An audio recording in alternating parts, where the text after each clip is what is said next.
The WFSA and other anesthesia groups are doing a tremendous amount around the world through clinical fellowships, through training programs. They're also bringing awareness by working within the global anesthesia associations in all parts of the world to push that agenda. They're kind of a unifying force that brings everyone together.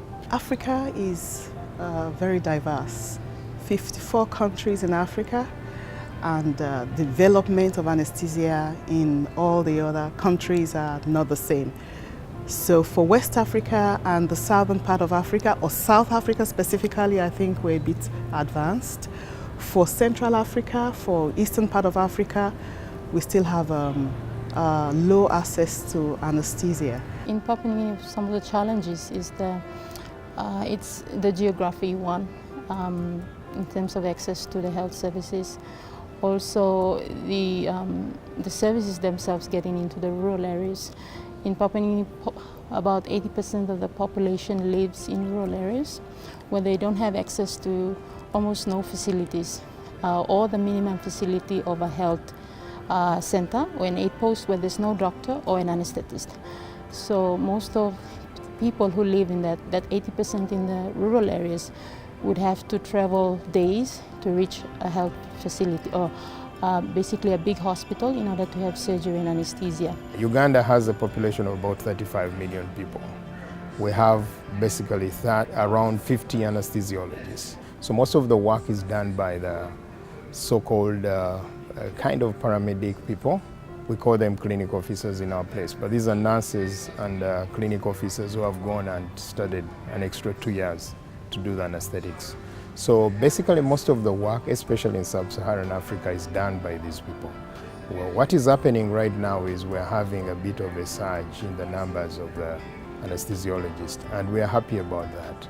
But what we have to do is how do we work with these people? That's the issue, so that we ensure that everybody gets a safe service. And it's going to be a slow process. As I said, it all depends on the government. But we keep on lobbying, and we think that it will happen. Sooner or later, it's going to happen. There's no way you can compare the growth in the physician anesthetist with the growth in population. The National Postgraduate Medical College of Nigeria is to encourage training of middle level, having a diploma in anesthesia, which is a 12-month program in the university. So we're looking at other ways, thinking out of the box and seeing how we can make more fellows and more diplomates in anesthesia. The role of WFSA really is to match the fellows with the trainers, and through a transparent process where you apply and you're selected, you finish and you succeed, and then go back to your country to also teach, establish that specialty and teach others. So WFSA has played that role. WFSA basically is recognized all over the world, and it's a big voice.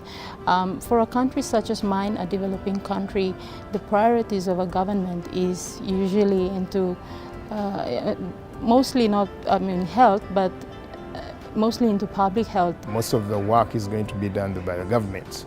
And what happens, it depends on the government. If the priority at that time is not going to be health, then it is not going to happen right away.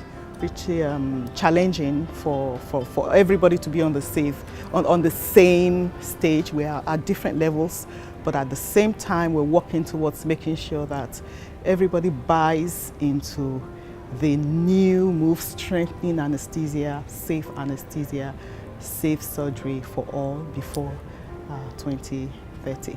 The number one thing would be probably the anesthesia workforce, but even if you develop a workforce, they need a place to work. They need, capital equipment to work with. They need facilities. They need surgeons to work with. It's not just a simple thing of training an anesthesiologist and placing them somewhere. They need the whole package to go along with it, and it's building that entire system that's really the challenge.